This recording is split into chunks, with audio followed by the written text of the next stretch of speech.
कुछ पाने की हो आस आस, कोई अरमा हो जो खास खास आशाएं, हर कोशिश में हो बार बार, करे दरियाओं को आर पार आशाएं, तूफानों को चीर के मंजिलों को छीन ले, आशाएं खिले दिल की, उम्मीदें हंसे दिल की, अब मुश्किल नहीं कुछ भी, नहीं कुछ भी, आशाएं खिले दिल की, उम्मीदें हंसे दिल की, अब मुश्किल नहीं कुछ भी, नहीं कुछ भी।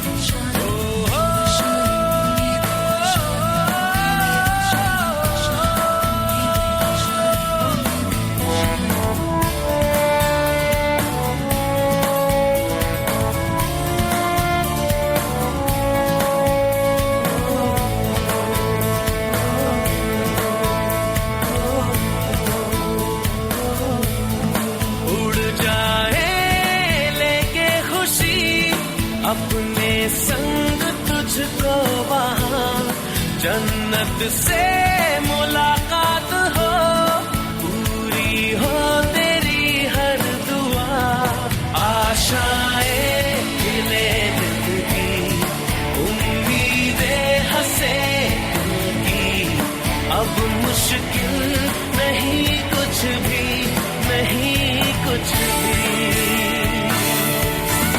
आशाएं खिले दिल की, उम्मीदें हंसे दिल की, अब मुश्किल नहीं कुछ भी, नहीं कुछ भी।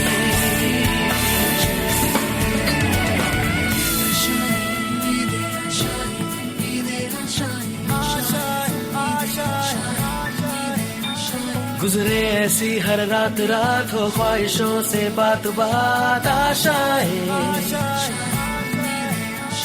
लेकर सूरज से आग आग, गाए जा अपना राग राग, आशाएं कुछ ऐसा करके दिखा, खुद खुश हो जाए खुदा, आशाएं खिले दिल की, उम्मीदें हंसे दिल की, अब मुश्किल नहीं कुछ भी, नहीं कुछ भी, आशाएं खिले दिल की, उम्मीदें हंसे दिल की, अब मुश्किल नहीं कुछ भी, नहीं कुछ भी।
यही रास्ता है तेरा, तूने अब जाना है, हाँ यही सपना है तेरा, तूने पहचाना है।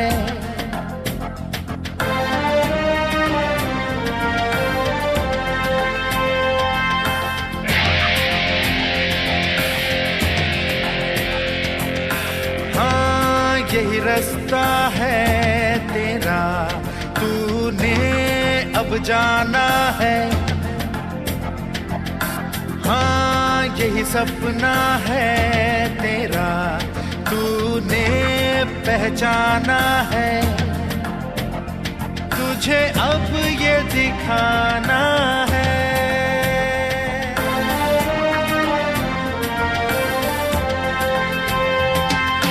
रोके तुझको आंधियां या जमीन और आसमां पाएगा जो लक्ष्य है तेरा। लक्ष्य तो हर हाल में पाना है।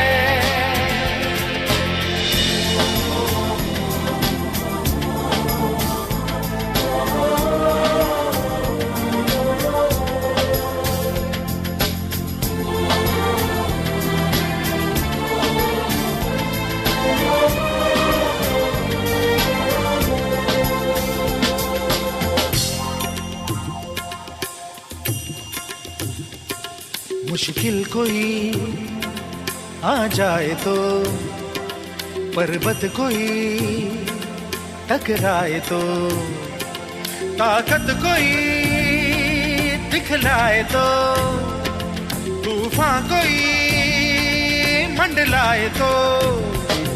मुश्किल कोई आ जाए तो, पर्वत कोई टकराए तो, पर से चाहे अंबर से आग लिपटे चाहे पैरों से नाग, पर से चाहे अंबर से आग लिपटे चाहे पैरों से नाग, पाएगा जो लक्ष्य है तेरा। लक्ष्य तो हर हाल में पाना है।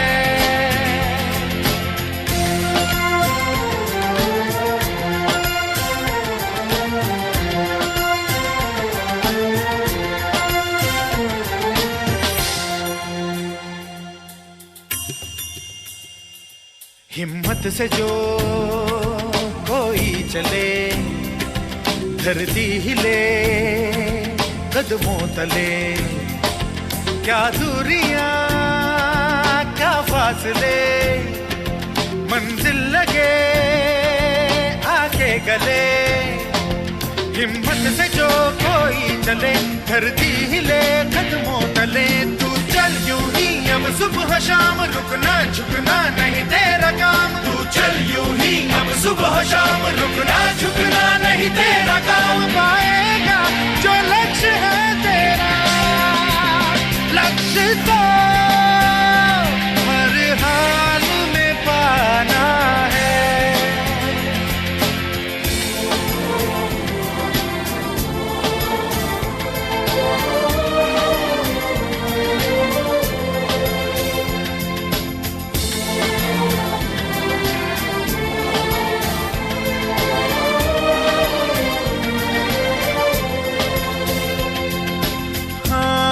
यही रास्ता है तेरा, तूने अब जाना है।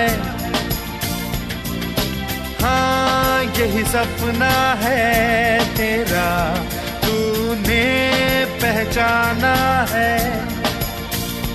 तुझे अब ये दिखाना है।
ये जो देश है तेरा, स्वदेश है तेरा, तुझे है पुकारा।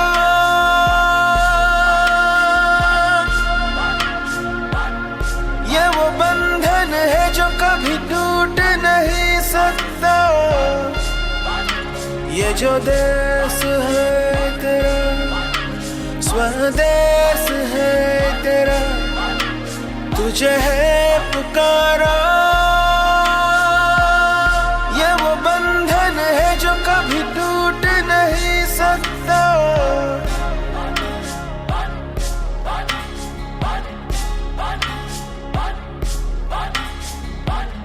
मिट्टी की है जो खुशबू तू कैसे भुलाएगा।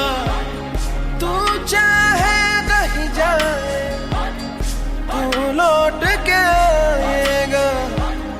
नई नई राहों में, दबी दबी आहों में, खोए खोए दिल से तेरे कोई ये कहेगा। ये जो देश है तेरा, स्वदेश है तेरा, तुझे है पुकारा। ये वो बंधन है जो कभी टूट नहीं सकता।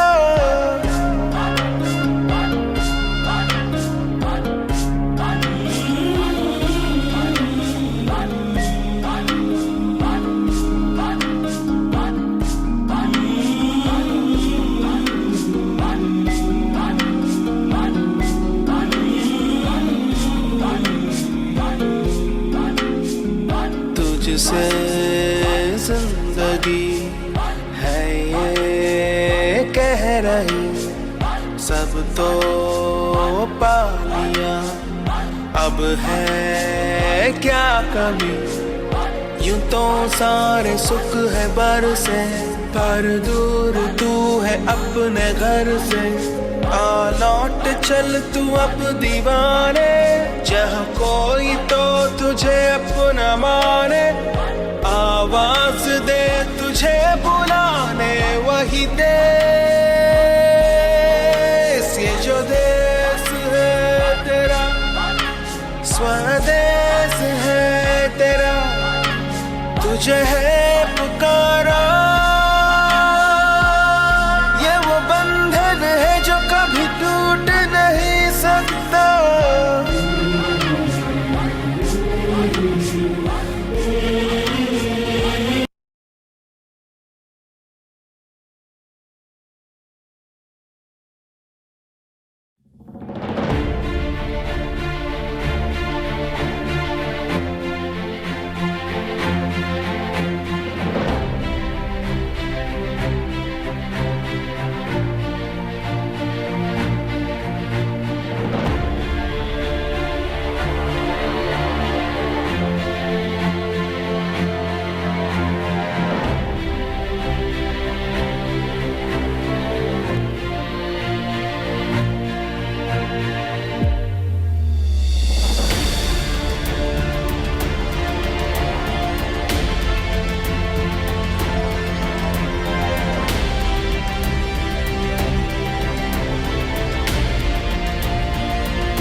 Good morning MCL. नमस्कार दोस्तों, मैं मंगेश शेलार आपका होस्ट आज के इस एमसीएल ट्रेनिंग सेशन में आप सभी का तहे दिल से स्वागत करता हूं और आशा करता हूं कि आप सभी स्वस्थ और मस्त होंगे। Made in Japan, made in UK, made in USA, made in Italy, ऐसा कोई लेबल लगने के बाद उसकी कीमत बढ़ जाती है, फिर वो चाहे कपड़े हो, मोबाइल या दवाइयां। हमारी यह मानसिकता जानबूझ के बनाई गई है, जिसके बारे में पिछले सप्ताह हमने जाना। आज जब दुनिया ने आयुर्वेद का लोहा मान लिया है तो हमारी आंखें खुल गई। इतना ही नहीं, पाश्चात्य देशों ने इसे कितना बड़ा व्यापार बना दिया है, ये जानकर हमें और भी हैरानी होती है। सेवाएं या सिर्फ चीज वस्तु ही नहीं, बल्कि हमने खेल भी इंपोर्ट किए हैं। ऐसा लगता है हमारे देश में क्रिकेट के अलावा कोई खेल ही नहीं। लेकिन क्या यह सच है? भारतवर्ष में प्राचीन काल से ऐसे कई तरह के खेल खेले जाते थे। कंचे, लगोरी, गिल्ली डंडा, कबड्डी, हुतुतु, मल्लखांब, यहाँ तक कि शतरंज, जिसे हम बुद्धिबल या चेस के नाम से जानते हैं, वो भी हमारे भारत देश की खोज थी। लेकिन आज परिस्थिति यह है कि इन खेलों में से कई खेलों में भारत को पीछे छोड़ कई देश आगे बढ़ रहे हैं। हमारे देश की आज की पीढ़ी शायद इनमें से कई खेलों को जानती तक नहीं। आज के बच्चों के माता पिता उन्हें पढ़ा लिखा कर उच्च शिक्षा देकर डॉक्टर, इंजीनियर, सीएस बनाना चाहते हैं, लेकिन शायद खेल से वंचित रह जाते हैं। हमारे यहाँ कहावत है, पढ़ोगे लिखोगे बनोगे नवाब, खेलोगे कूदोगे हो जाओगे खराब। लेकिन खेल कूद के कई फायदों को हम नजरअंदाज करते हैं। खेलने से शारीरिक क्षमता बढ़ती है, मानसिक स्वास्थ्य सुधरता है, रोग प्रतिकारक शक्ति बढ़ती है, आत्मविश्वास बढ़ता है, यहाँ तक कि संघ भावना भी पनपती है। तो खेलोगे कूदोगे बनोगे खराब नहीं, खेलोगे कूदोगे बनोगे स्वस्थ और कामयाब। इस विषय के बारे में अब से कुछ ही देर में हम अधिक विस्तार से जानेंगे, क्योंकि आज का विषय है इंपोर्टेंस ऑफ स्पोर्ट्स। लेकिन इसके पहले मैं आप लोगों को आज के इस वेबिनार के बारे में चंद महत्वपूर्ण बातें बताना चाहूंगा। दोस्तों, यह वेबिनार एक टेलीविजन प्रसारण की तरह है, जिसमें आप सभी मुझे देख और सुन सकते हैं, लेकिन मैं आपको देख नहीं सकता। आप सभी से यह नम्र निवेदन है कि कृपया अपना इंटरनेट कनेक्शन चेक कर ले, अपने साथ पानी की बोतल, नोटपैड और पेन रखें, ताकि इस ट्रेनिंग सेशन के दौरान जो भी महत्वपूर्ण बातें आपको बताई या सिखाई जाए, आप उन्हें नोट कर पाए। अगर इंटरनेट कनेक्शन या और किसी वजह से आपका यह ट्रेनिंग प्रोग्राम मिस होता है तो आपको परेशान होने की कोई जरूरत नहीं, क्योंकि इस प्रोग्राम के खत्म होते ही इसकी ऑडियो और वीडियो फाइल शेयर की जाएगी। आप सभी अपने अपने फ्रंट एंड कोऑर्डिनेटर से कांटेक्ट करके इस फाइल को हासिल कर सकते हैं। और एक जरूरी सूचना दोस्तों, चैट बॉक्स में एक लिंक शेयर की गई है, जिसके ऊपर जाकर आपको आपका फीडबैक हमारे साथ शेयर करना है। याद रखिए, आपका फीडबैक हमारे लिए बहुत बहुत बहुत महत्वपूर्ण है। तो चलिए आगे बढ़ते हैं एमबी वीडियो के साथ।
अब मैं एमसीएल विजन, मिशन और कोर वैल्यूज पढ़ूंगा। आप सभी से यह गुजारिश है कि आप इसे मेरे साथ दोहराएं, जिसके लिए आप सबके सामने एक स्क्रीन शेयर की जाएगी। तो चलिए पढ़ते हैं एमसीएल के लिए शपथ। मैं Mangesh Shelar Mira clean fuels limited का सदस्य हूं और अपने पूरे होशो हवास से हमारे संगठन के मिशन और विजन को हासिल करने में इसे सफलता दिलाने की शपथ लेता हूं। मैं एमसीएल के प्रत्येक सदस्य के साथ अपने परिवार के सदस्य की तरह व्यवहार करूंगा और एमसीएल में कभी भी किसी भी सदस्य के साथ उसकी जाति, धर्म, नस्ल, लिंग, संप्रदाय, बोली, शैली, मत और सामाजिक, आर्थिक तथा सांस्कृतिक अक्षमता के आधार पर भेदभाव नहीं करूंगा। मैं संगठन के मिशन को हासिल करने के लिए कड़ी मेहनत करूंगा और अपने संगठन को समृद्ध बनाऊंगा। मैं वादा करता हूं कि संगठन की संस्कृति की रक्षा करने के लिए सभी कर्तव्यों एवं जिम्मेदारियों को पूरी अखंडता, योग्यता और समर्पण के साथ पूरा करूंगा। मैं हमेशा एमसीएल के प्रमुख मूल्यों, नीति संहिता और आचार संहिता का पालन करूंगा और उसके खिलाफ किसी भी तरह के गलत आचरण के लिए हर कार्रवाई के लिए तैयार रहूंगा। मैं न्यायोचित आदेशों का पूरी ईमानदारी के साथ पालन करने और काम में किसी भी तरह की चुनौती का सामना करने के लिए तैयार रहने का वादा करता हूं। एमसीएल विजन 2030 तक भारत को ईंधन के क्षेत्र में आत्मनिर्भर बनाना। लक्ष्य, एमसीएल एक ऐसी मूल्य श्रृंखला विकसित करने के लिए प्रतिबद्ध है जो ऊर्जा, पर्यावरण और आम लोगों को सशक्त बनाने के लिए समर्पित है। बुनियादी मूल्य, नवाचार, कुछ नया करना है तो पुराने तौर तरीकों से काम करना बंद करें। पर्यावरणवाद, अगर पर्यावरणवाद के हित में सोचना कोई सिद्धांत है तो इससे बेहतर सिद्धांत दूसरा नहीं हो सकता। देशभक्ति, यह केवल भावना की बात नहीं बल्कि अपने देशवासियों की सेवा करने की योग्यता की बात है। नैतिक आचार संहिता, निष्ठा, हम अपने व्यवसायों में निष्पक्ष, ईमानदार, पारदर्शी रहेंगे और हम केवल सही काम करेंगे, भले ही कोई भी आसपास न हो। जिम्मेदारी, हमें जो काम सौंपा गया है उसके लिए हम 100% उत्तरदायी होंगे। साथ ही हम अपने ग्राहक, कर्मचारी, सदस्य, पूर्तिकार और समुदाय सहित सभी हितधारकों के प्रति उत्तरदायी होंगे। अनुराग, हम हर कार्य को मन लगाकर पूरे ध्यान के साथ करेंगे ताकि हमारे उत्पादन, हमारे नवीनीकरण, हमारे परिचालन और व्यवसाय के काम में सबसे ऊंचा मानदंड और गुणवत्ता का पालन हो सके। आदर, अपने सभी हितधारकों के प्रति हम हमेशा विनम्र और भरोसेमंद बने रहेंगे ताकि अपने हर चरण में हम प्रगति कर सके। मानवता, हम अपने व्यवहार से यह दिखलाएंगे कि हमारा एक ही धर्म है, मानवता की सेवा। आचार संहिता, हमारे एमसीएल के मिशन को हासिल करने के लिए एमसीएल से जुड़े हर व्यक्ति को आजीवन इस आचार संहिता का पालन और प्रचार करना चाहिए। गोपनीयता अनुरक्षण, एमसीएल आपको बहुमूल्य जानकारी सिखाती है और बांटती है। उस गोपनीय जानकारियों को अपने परिवार के सदस्यों और करीबी दोस्तों सहित किसी भी व्यक्ति को नहीं बताना चाहिए। आपको जो डिजाइन, ड्राइंग और दस्तावेज बताए और दिए गए हैं उन्हें किसी भी व्यक्ति के साथ बांटने के लिए ईमेल न करें और न ही इसकी फोटोकॉपी तैयार करें। जितनी जल्दी हो सके घमंड करना छोड़ दे। हमेशा शांत, विनम्र और सभ्य बने रहे। आलोचना, बुराई और परिवाद करना बंद कर दे। एमसीएल समुदाय में किसी भी व्यक्ति के बारे में बुरी बात न करें। एमसीएल के हितधारकों के बीच हर तरह के आर्थिक व्यवहार को लेकर हमेशा पारदर्शी बने रहे। याद रखें कि हमेशा धनराशि आपके द्वारा किए गए कष्ट की प्रतिफल होगी। किसी भी प्रकार के प्रतिस्पर्धी कारोबार, एमएलएम, धर्म या राजनीति को बढ़ावा देने वाली बातों की हमारे समुदाय में बिल्कुल भी अनुमति नहीं है। समयनिष्ठा सफलता की पूंजी है। एमसीएल समुदाय द्वारा बुलाई गई हर बैठक के लिए सभी को समय पर उपस्थित रहना चाहिए। ज्येष्ठ और वरिष्ठ जनों के लिए आज्ञाकारी रहे। समुदाय के साथी सदस्यों, कनिष्ठों और महिलाओं की सुरक्षा करें। आपके साथ हर व्यक्ति को सुरक्षित महसूस होना चाहिए। वास्तविक और निष्ठावान प्रशंसा करें।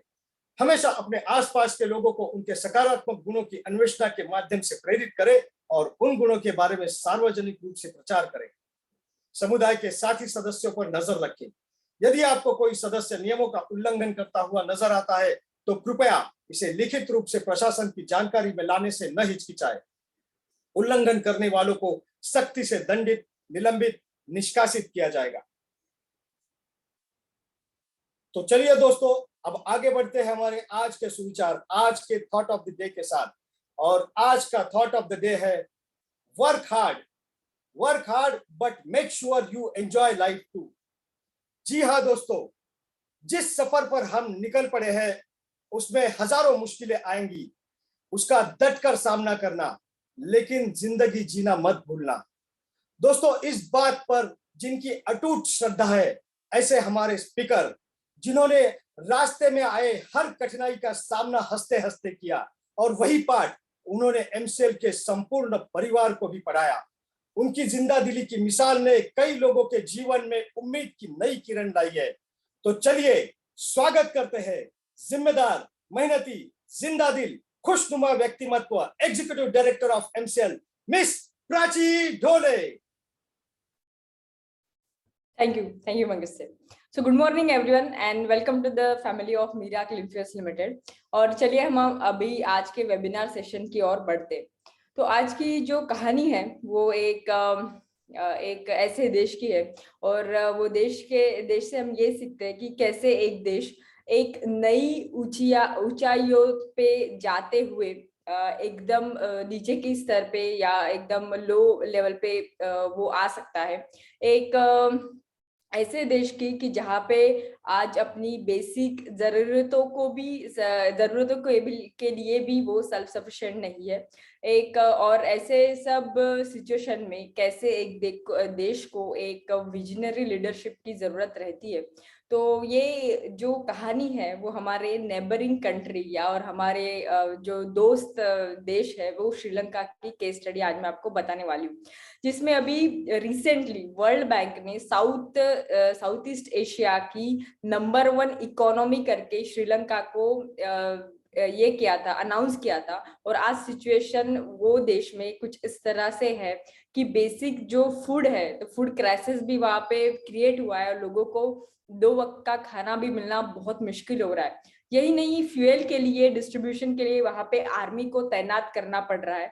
और अपार्ट फ्रॉम दिस, पेपर की वजह से इलेक्ट्रिसिटी तो नहीं है, इसलिए सब ऑफिसेज जो है, गवर्नमेंट ऑपरेशंस जो है वो बंद करने पड़ रहे हैं। और पेपर्स नहीं है, इसके वजह से न्यूज़पेपर भी एक दिन बाद में आता है, और जो स्टूडेंट्स है उनकी एग्जाम भी पोस्टपोन कर दी गई है, बिकॉज पेपर्स की भी वहां पे बहुत कमतरता है। तो कैसे हुआ है कि एक जो वर्ल्ड की बेस्ट इकोनॉमी करके जो ऊपर आ रही थी, अचानक से वो आज इस डेट सिचुएशन में है। तो पहला नंबर 1 चीज हमें ये समझना है कि कोई भी देश रहे, कोई भी स्टेट रहे या कोई भी घर रहे, उसकी इकोनॉमी डिपेंड रहती है कि उसका रेवेन्यू कहाँ से आता है। तो वैसे ही अगर हम श्रीलंका को देखते हैं तो श्रीलंका का नंबर 1 रेवेन्यू था, वो था टूरिस्ट। तो टूरिस्ट जो है वो एक मेजर कंट्रीब्यूशन दे रहा था श्रीलंका के इकोनॉमी में।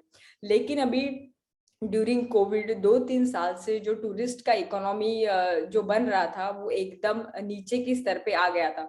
अभी सेकंड मोस्ट इम्पोर्टेंट जो उसको रेवेन्यू देता था वो था सेल ऑफ एग्रीकल्चर प्रोडक्ट्स। वो एक्सपोर्ट करते थे एग्रीकल्चर प्रोडक्ट, जिसमें नंबर 1 आता था टी के लिए श्रीलंका दुनिया का नंबर 2 एक्सपोर्टर है। Apart from this, coconut, rubber, ऐसे कुछ प्रोडक्ट्स थे जिसके लिए श्रीलंका अपना रेवेन्यू कमा रहा था। लेकिन ये जो प्रोडक्ट्स है, एग्रीकल्चर प्रोडक्ट्स, इसमें भी जो इकोनॉमी का मेजर कंट्रीब्यूशन था वो भी कैसे कम हुआ ये मैं आपको बताऊंगी। लेकिन इसकी स्टोरी जो शुरू होती वो है 1948 से, जब श्रीलंका एक फ्री कंट्री करके पूरे दुनिया के सामने आया। लेकिन और Sri Lanka as a geographical location पूरे दुनिया के लिए बहुत इंपॉर्टेंट था, बिकॉज इंडियन ओशन को वेस्ट और ईस्ट, ये जो कोस्ट है, इस दोनों को एकत्रित करता है। अभी यहाँ पे अगर और एकत्रित करने के लिए सभी फॉरेन इन्वेस्टमेंट यहाँ पे आने वाली थी, लेकिन श्रीलंका के कुछ इंटरनल सिविल वॉर के वजह से कोई भी फॉरेन इन्वेस्टमेंट यहाँ पे नहीं है।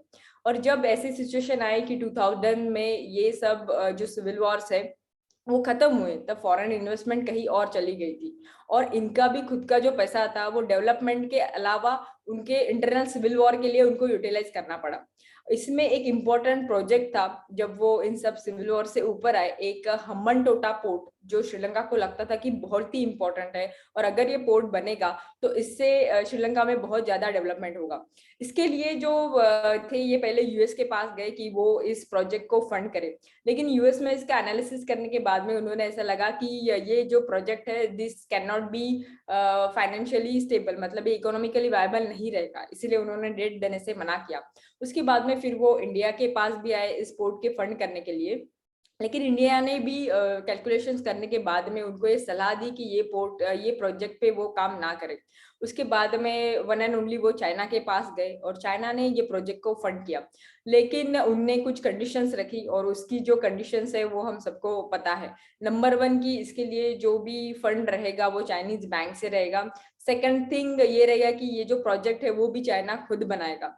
और जब जैसे यूएस ने कहा था वैसे ये प्रोजेक्ट इकोनॉमिकली वायबल नहीं रहा, और जब अंत में ऐसा हुआ कि ये प्रोजेक्ट उनको चाइनीज जो कंपनी है जिन्होंने बनाया था उनको ही 99 ईयर्स के लीज पे देना पड़ा, और इसके वजह से ये जो प्रोजेक्ट है वो फेल होते गया। और इसका भी अक्यूमुलेशन ऐसे होता गया कि श्रीलंका के पास में जो फॉरेन रिजर्व था वो एकदम कम हो गया, और आज की सिचुएशन में वहां पे अगर हम देख सकते हैं तो 9 बिलियन यूएस डॉलर उसका डेट है, और उसके पास में अभी less than 1 to 2 billion dollar ही जो है वो पैसे बचे। ऐसे में जब एक जरूरत होती है इस सब प्रतिकूल परिस्थिति में एक विजनरी लीडर्स की, लेकिन वहां पे सिंस 15 इयर्स एक फैमिली डिनास्टी है जो कि श्रीलंका को चला रही है, जिसमें डिफरेंट मिनिस्टर्स भी 9 मिनिस्टर्स ये सेम फैमिली से बिलोंग करते हैं। और वहीं से जब उनको ये लगा कि अभी कुछ हमें फॉरेन रिजर्व लेना चाहिए, तो उसमें उन्होंने ये सोचा कि the world is giving some money और the revenue to the people जो कि ऑर्गेनिक फार्मिंग पे शिफ्ट हो गए, और उन्होंने इमीडिएटली डिसीजन लिया कि हम सब अभी ऑर्गेनिक फार्मिंग पे शिफ्ट हो गए, जिसके वजह से उनको रिजर्व जो है वो मिल सकता था। लेकिन ऐसा हुआ कि जो ऑर्गेनिक फर्टिलाइजर उन्होंने इंपोर्ट किया था उसमें कुछ माइक्रो ऑर्गेनिजम्स के वजह से वो उनको फिर से रिटर्न करना पड़ा, और ये रिटर्न के पैसे भी ट्रांसपोर्टेशन के पैसे भी उनको खुद देने पड़े। और जो टी के लिए नंबर 2 थे वर्ल्ड में, उनका टी प्रोडक्शन कम हो गया। इतना ही नहीं, वो इतना राइस प्रोड्यूस करते थे कि वो अपनी खुद की श्रीलंका कंट्री को सफिशिएंट दे सके, लेकिन वो इस साल नहीं कर पाए, जिसके वजह से वहां पे और सिचुएशन ज्यादा खराब हो गई। अभी इन सभी सिचुएशंस में उन्होंने डेट के लिए world bank, then Asian bank, China and India सबके पास में उसके लिए मांग की है, जिसमें इंडिया एक ऑलवेज एज अ फ्रेंड या दोस्त करके उसके साथ रहा है। अभी भी इंडिया ने 1 बिलियन यूएस डॉलर की क्रेडिट लाइन जो है वो श्रीलंका को दी है। एंड अपार्ट फ्रॉम दैट जो बेसिक उनकी नेसेसिटीज है फूड के लिए, इंडिया हमेशा तैयार रहेगा। इन दी सिचुएशंस कुछ ऐसे भी हुए कि इमिग्रेंट्स हमारे इंडिया में आ रहे हैं, तो एज अ ह्यूमैनिटेरियन ग्राउंड पे हम उनको एक्सेप्ट भी करेंगे, लेकिन इन सब का हम पे भी उतना ही इफेक्ट हो सकता है, ये हमेशा हमें जानना पड़ेगा। अभी third and most important point पे आता है कि इन सब चीजों से हमें क्या सीखना चाहिए। नंबर 1 चीज जो हमें इससे सीखना चाहिए कि चाहे दुनिया में कुछ भी हो, हमें हमेशा 2 चीजों में सस्टेनेबल रहना चाहिए। Self sustainable, that is food and fuel. ये 2 चीजों को अगर हम सस्टेनेबल रहेंगे तो शायद भारत एक दुनिया के सामने सस्टेनेबल ग्रीन इकोनॉमी का एग्जाम्पल रख सकती है। नंबर 2 सिचुएशंस जो ये है कि ऐसे एक्सट्रीम सिचुएशंस में ही विजनरी लीडर्स जो है वो बाहर आते हैं, और अगर एमसीएल जो काम कर रहा है उसमें यही चीज हर एक तालुका में, हर एक ग्राम पंचायत में हम कर रहे हैं। नंबर 1 हमारे हर एक प्रोजेक्ट ग्राम पंचायत रहे या तालुका रहे, that is devoted to food and fuel. Number 2 जो हम जिसके लिए अभी दिन रात काम कर रहे हैं वो ये है कि ऐसे विजनरी लीडर्स हर एक ग्राम पंचायत, हर एक तालुका में तैयार रहे, हम अपॉइंट करें। और ऐसे ही अगर हम करते रहे तो देन भारत एक ग्रीन सस्टेनेबल इकोनॉमी जरूर बनेगा। और अभी इस हर एक एरिया में जो हम सस्टेनेबल बोल रहे हैं उसमें एक ऐसा भी एरिया रहेगा, वो है स्पोर्ट्स, जिसमें हम दुनिया को वर्ल्ड क्लास एथलेट्स देंगे। वो ग्राम पंचायत से रहे या तालुका से रहे, उसको प्लेटफॉर्म एमसीएल ही देगा। और ऐसे ही प्लेटफॉर्म के निर्माण करते अभी मैं ऐसे व्यक्ति को बुलाना चाहूंगी जिनका सपना है कि ये प्लेटफॉर्म सिर्फ भारत का नहीं बल्कि दुनिया के लिए नंबर 1 प्लेटफॉर्म बने। सो लेट्स वेलकम हमारे एमसीएल के रचनाकार, सलाहकार और शिल्पकार doctor Shyam Golab sir. Thank you. Thank you madam. और दोस्तों नमस्कार, मैं डॉक्टर श्याम गोलब फिर से एक बार आपका इस ट्रेनिंग सेशन में स्वागत करता हूं। मैं आशा करता हूं कि आप सभी लोग स्वस्थ हैं और आप अपने साथ अपने परिवार का, यानी घर का परिवार और एमसीएल परिवार दोनों का ख्याल रखें। मैं ये भी उम्मीद करता हूं कि आप सभी लोग 1 घंटा बहुत अच्छी एक्सरसाइज कर रहे हो, अपने हार्ट, अपने लंग को मजबूत कर रहे हो और अपनी इम्यूनिटी को बढ़ा रहे हो। तो चलिए शुरुआत करते हैं आज के टॉपिक से। दोस्तों आप सभी ने अपने स्कूलों में, कॉलेजेस में इस विषय पे निबंध लिखा होगा कि जीवन में खेल का महत्व। तो खेल से क्या बेनिफिट होता है, उसका क्या महत्व है, ये सब कुछ शायद आप सभी लोग जानते होंगे। आपने सुना होगा, बहुत बार उसके बारे में कहा भी होगा, लोगों से भाषण दिया होगा। लेकिन शायद आप ये नहीं जानते कि खेलकूद एक ऐसी चीज है जो पूरी दुनिया को बदल सकता है। खेलकूद एक ऐसी चीज है जो अगर ऐसी जगह जहां पूरी तरह से अंधकार है, संकट है, बहुत सारी चुनौतियां है, वहां आशा का किरण बन सकता है खेलकूद। दोस्तों, आज हमारे पूरे दुनिया का, विश्व का जो भविष्य है वो हमारे बच्चे और युवाओं के हाथ में है। अगर हम चाहते हैं कि आने वाले दिनों में ये धरती और बेहतर बने, ये धरती इस संकट से दूर रहे, एक सस्टेनेबल डेवलपमेंट हम लोग करें, तो उसकी जो जिम्मेदारी है, जो धरोहर है, जिनके हाथ में है, वो है हमारे युवा, हमारे बच्चे। और ये बच्चे, ये युवा, आपको पता है किसकी बात सुनते हैं? खेलकूद एक ऐसी चीज है जो इन युवाओं को, बच्चों को उनकी भाषा में समझाती है। ये बच्चे, ये युवा शायद अपने माँ बाप की ना सुने, शायद अपने बुजुर्गों की ना सुने, शायद अपने टीचर्स की ना सुने, लेकिन खेलकूद एक ऐसी चीज है जो इनको, हमारे बच्चों को, युवाओं को वो जो भाषा समझते हैं उन भाषा में समझाती है। दोस्तों, खेलकूद में वो पावर है कि इन सबको ये आकर्षित कर सकती है, इनको प्रेरित कर सकती है और एक नए अच्छी राह पर लेके जा सकती है। खेलकूद में जो भेदभाव है, एक दूसरे के प्रति जो अलग अलग चीज है, डिस्क्रिमिनेशन है, उसका कोई स्कोप ही नहीं है। खेलकूद में ऐसी कोई भी चीज नहीं है जिसके वजह से एक दूसरे में दरार पड़े। इनफैक्ट खेलकूद पूरी दुनिया को एक करने का एक ऐसा जरिया है, एक ऐसा इफेक्टिव वे है। दूसरी कोई भी चीज दुनिया को इकट्ठा नहीं कर सकती, एक नहीं कर सकती, वो कर सकता है खेलकूद। दोस्तों, कई सारे गवर्नमेंट, सरकारें, कई सारे अंतरराष्ट्रीय, राष्ट्रीय, अगर हम लोग कायदे कानून भी बनाएं, वो कुछ नहीं कर सकते खेलकूद के सामने। खेलकूद लोगों को एक साथ जोड़ने में, संघ बनाने में, संगठन बनाने में जितना बड़ा, इनफैक्ट समाज को एक करने के लिए जितना काम कर सकती है, कोई भी चीज, कितने भी सख्त गवर्नमेंट रहे, कितने भी सख्त कानून है, वो नहीं कर सकते। मैं आपको एक एग्जांपल देता हूं कि देखिए, हमारा देश भारत और पाकिस्तान, मैं कहता हूं कि एक मां के दो बच्चे, ओके। लेकिन अंग्रेजों ने अपना काम किया, 400 450 साल हमारे ऊपर, पूरे हमें हमारे ऊपर गुलामी में रखे, पूरे दुनिया का कंट्रोल रख करके, फिर से जाते वक्त भी उन्होंने हमारे देश के टुकड़े किए और वो निकल गए। और 400 450 साल भी उन्होंने वैसे ही किया। और ये भारत पाकिस्तान जो देश, तैयारी हुए एक दूसरे के द्वेष, इस भावना के ऊपर, तो देश हेट, इसके ऊपर ही इतने दिन हमने देखा, हमारे युद्ध भी हुए एक दूसरे के साथ। लेकिन ऐसे और दो देश है कि जो सेम उनकी शुरुआत हुई दूसरे विश्व युद्ध के बाद, ऐसा एक ही देश के दो टुकड़े होकर दो राष्ट्र बन गए, जिनका नाम था उत्तर कोरिया और दक्षिण कोरिया।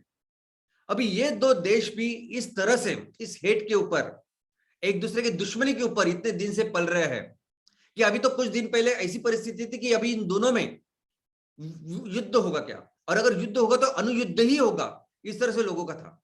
लेकिन ऐसे सिचुएशन में, ऐसे माहौल में खेलकूद क्या कर सकती है, इसके लिए मैं आपके साथ ये वीडियो शेयर करना चाहता हूं। Rocket Man is on a suicide mission for himself. Bandulok ito siyang para sa Saudi, makandang isot, hindi ko itan gusul. Korea is once again the center of global attention.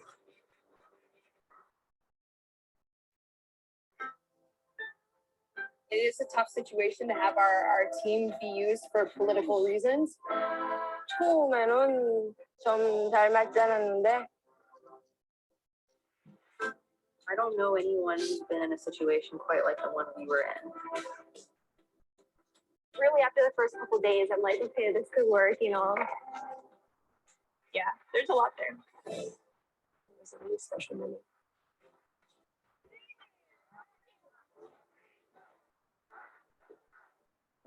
걔인데 여기서 한국인 와서 정말 한민족이고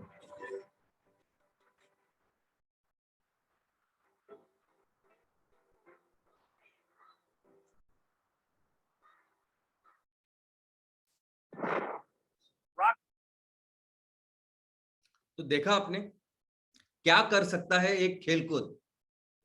इस खेलकूद ने ये दो देश जो एक दूसरे के दुश्मन बन चुके थे उनको फिर से अपने दे स्टार्ट फील्ड उनको ये लगा कि हम दोनों भाई बहन और भाई है और हम एक देश जैसे रहने चाहिए।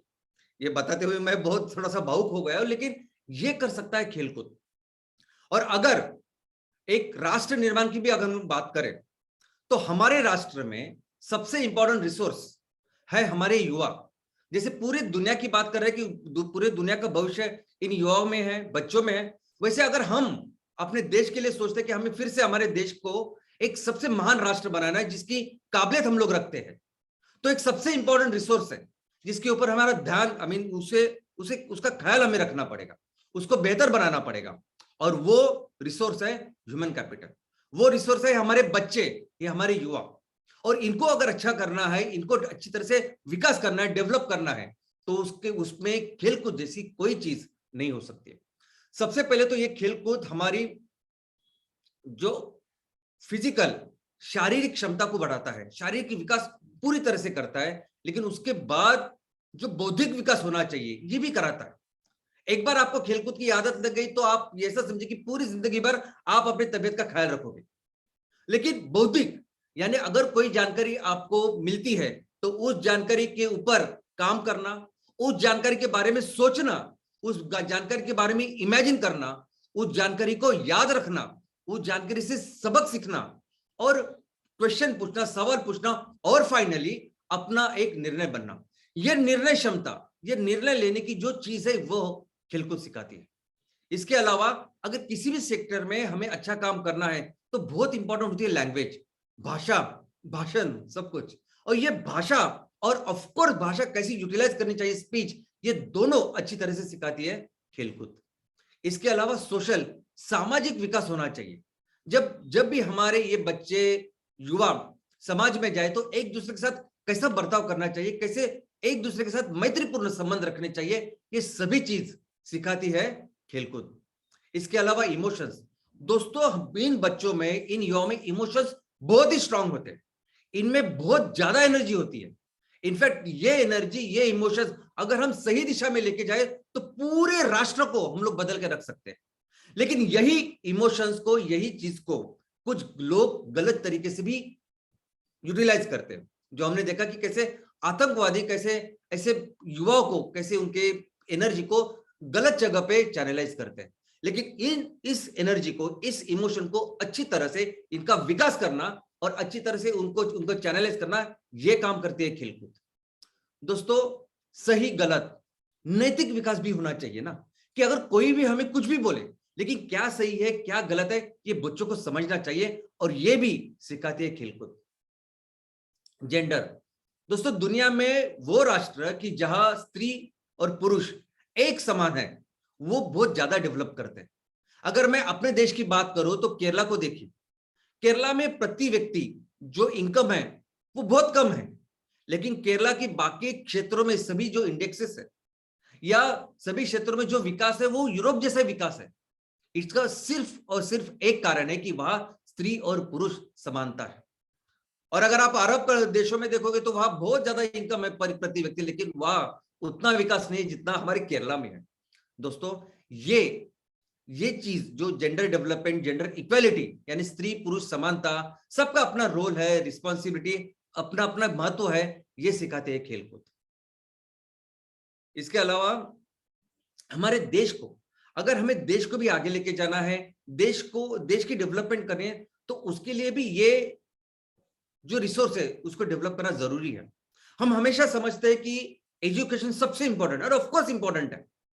एजुकेशन, शिक्षा बहुत जरूरी है हमारे इन बच्चों को, युवाओं के लिए, लेकिन उतना ही जरूरी है ये खेलकूद। हम हमेशा, माँ बाप क्या सोचते हैं कि खेलकूद में इतना टाइम जाता है, इतना वक्त जाता है, उससे अच्छा वो पढ़ाई करे। लेकिन क्या आपने देखा कि सिर्फ पढ़ाई करके, बहुत ज्यादा पढ़ाई करके वो जो व्यक्ति है वो कितना कंट्रीब्यूट करता है सोसाइटी के लिए, देश के लिए।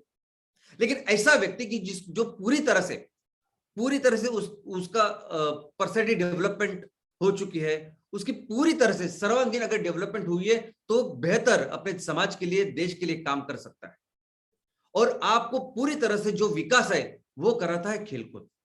खेलकूद आपको एक व्यक्ति करके डेवलप करता है। आप शिक्षा, ज्ञान जो कुछ है वो आप पढ़ाई करके ऑफकोर्स करते हैं, लेकिन खेलकूद पूरी तरह से, जैसा मैंने बताया आपको कि सामाजिक हो, भावनिक हो, बौद्धिक हो, शारीरिक हो, सभी तरह से अगर कोई डेवलप करता है, कोई विकास करता है तो वो है खेलकूद। दोस्तों, खेलकूद हमारे इन बच्चों की, युवाओं की पर्सनैलिटी बनाता है। एक बार आप एक अच्छे इंसान बन गए तो ये अच्छे इंसान फिर अपने राष्ट्र को भी एक अच्छा बना सकते हैं। और ये काम करता है खेलकूद, क्योंकि आने वाले दिनों में हमारे राष्ट्र को महान करने का काम सिर्फ और सिर्फ ये बच्चे और युवा करने वाले। और इनको पूरी तरह से अगर उनका विकास करना है तो इसमें बहुत बहुत बहुत ही ज्यादा, इनफैक्ट मैं बोलता हूं कि जितना शिक्षा का रोल जरूरी है उतना ही रोल कर सकता है खेलकूद।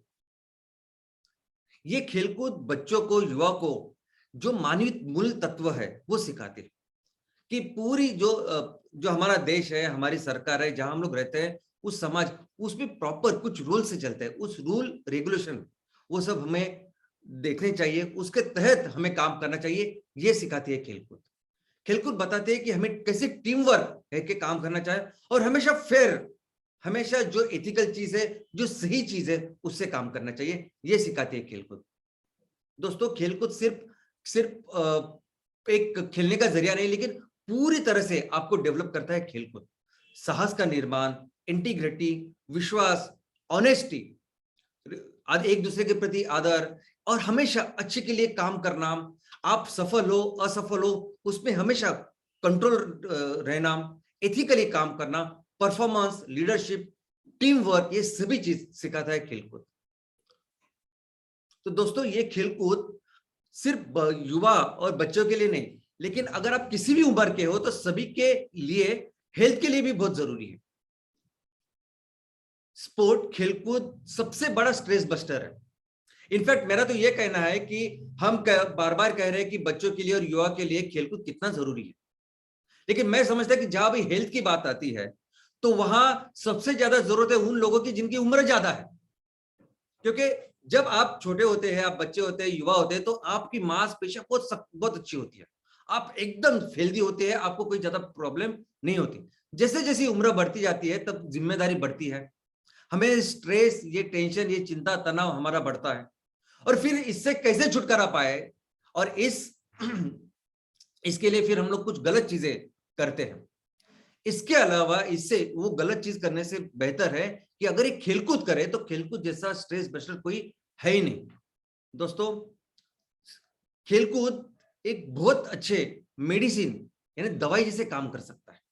अगर आपकी कोई भी उम्र में हो, लेकिन जब उम्र आपकी ज्यादा होती है तो उसमें heart, cardiovascular, blood pressure, diabetes, कैसे कई सारी बीमारियां हैं जो जिस बीमारी से दूर रखता है खेलकूद।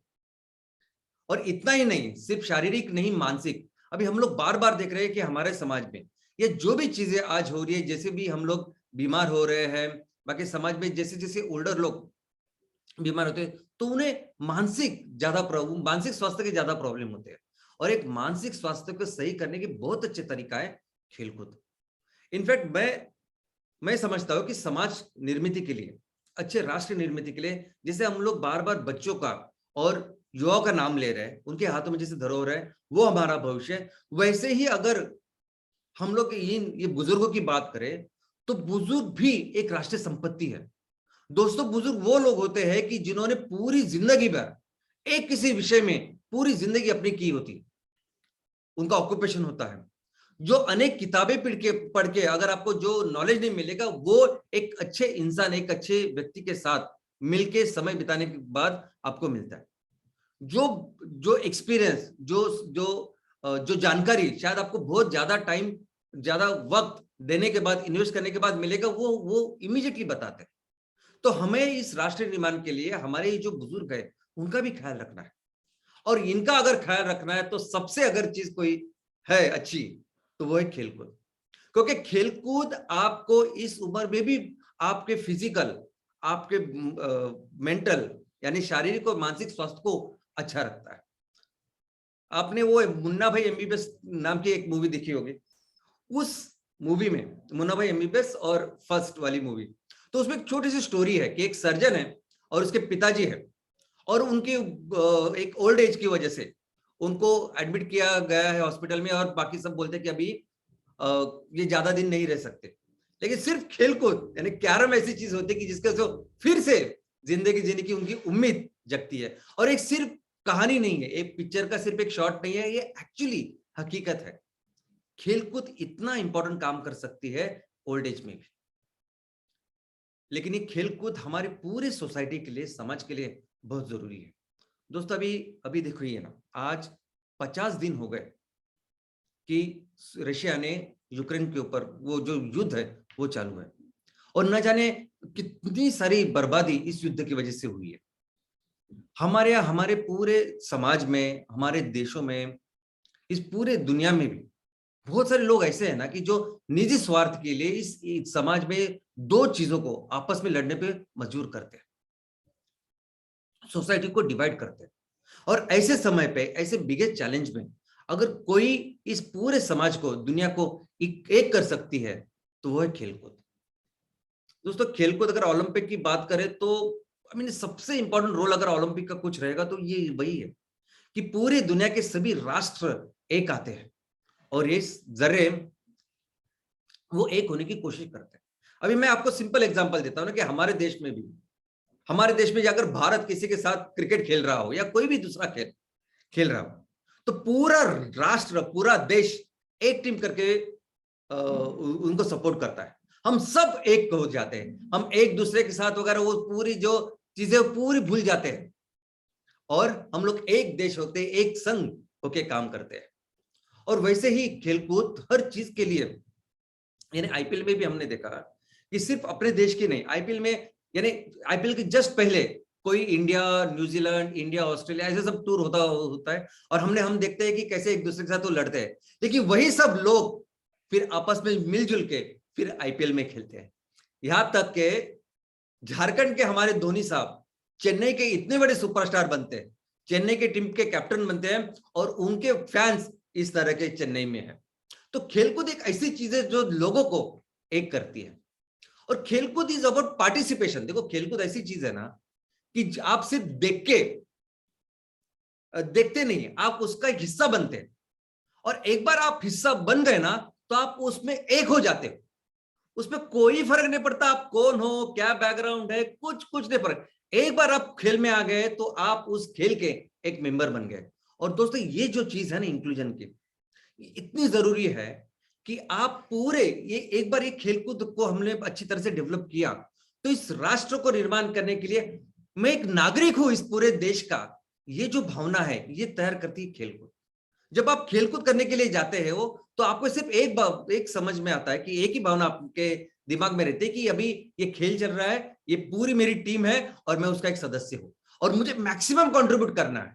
और वैसे सेम जो भावना अगर उसमें आप डेवलप होते रहे तो आपको बाद में फिर वो आपकी आदत बन जाती है कि यस, वो भावना आपकी स्ट्रांग बन जाती है, पूरा बिलीव बन जाता है कि ये पूरा जो राष्ट्र है, ये समाज है, उसमें एक नागरिक है और मुझे मेरा बेहतर से बेहतर मुझे कंट्रीब्यूट करना है।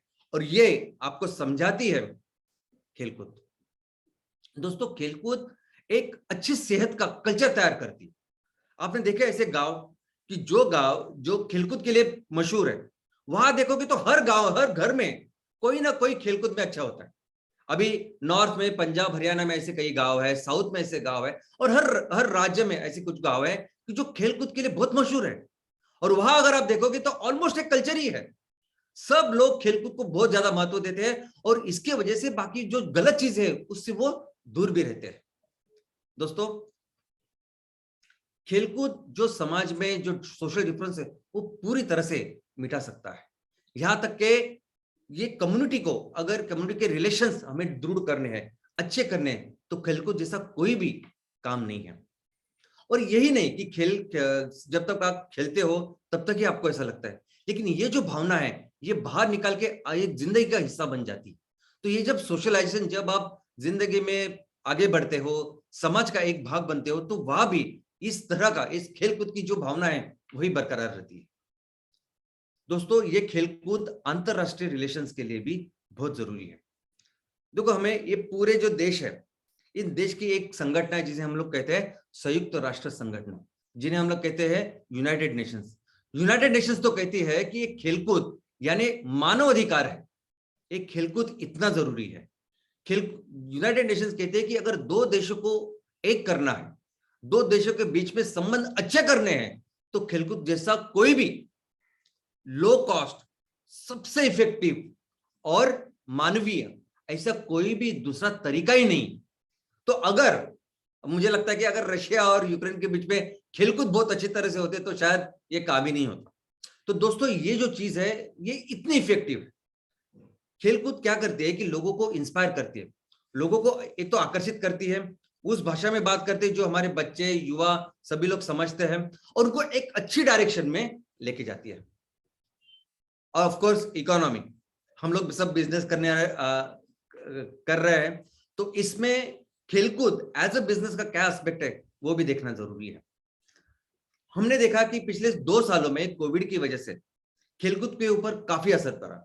हम लोग घर से बाहर नहीं निकल सकते थे, खेलकूद के ऊपर कितने सारे निर्बंध थे, लिमिटेशंस थे, लेकिन इसके बावजूद पिछले साल 2021 में जितना खेलकूद का बिजनेस हुआ है वो 30 लाख करोड़ का हुआ। तो आप समझ सकते हैं कि अगर इतने निर्बंधों के बावजूद अगर इतना बिजनेस हो रहा है तो ये बिजनेस, ये इंडस्ट्री कितनी बड़ी है। दोस्तों, कई सारी कंपनियां सिर्फ खेलकूद में काम कर रही है, उस सेक्टर में सिर्फ काम करती है, और उसको वहां काम करके दुनिया की बड़ी बड़ी कंपनियां $multi-billion कंपनी बन चुकी है। और ये जो प्रोडक्ट है इस खेलकूद के, तो सिर्फ ये नहीं कि उसके इक्विपमेंट वगैरह होते हैं, लेकिन उसके शूज, उनके कपड़े, और वो इवेंट ऑर्गेनाइज करने के लिए वो पूरी जो चीजें लगती है ना, ये सभी इस इंडस्ट्री, इस बिजनेस का हिस्सा है। खेलकूद के ये जो खेल महोत्सव होते हैं, ये खेल महोत्सव भी अपने आप में एक बहुत बड़े बिजनेस सेक्टर है, क्योंकि ये इवेंट मैनेजमेंट जो होते हैं ये बहुत बड़े स्केल पे होते हैं, और इसे अंतरराष्ट्रीय नहीं, राष्ट्रीय, रीजनल, ऐसे कई सारे इवेंट होते हैं, और ये पूरे इस इकोनॉमी को बढ़ाते हैं। एक इंपॉर्टेंट चीज जो एक खेलकूद करती है वो लोकल जो टूरिज्म है, पर्यटन, उनका विकास करती है। ऐसे देश देखिए कि जिस देश में ओलंपिक का आयोजन हुआ है उस देश में इकोनॉमी बहुत बेहतर हुई है बिकॉज ऑफ दिस पर्यटन।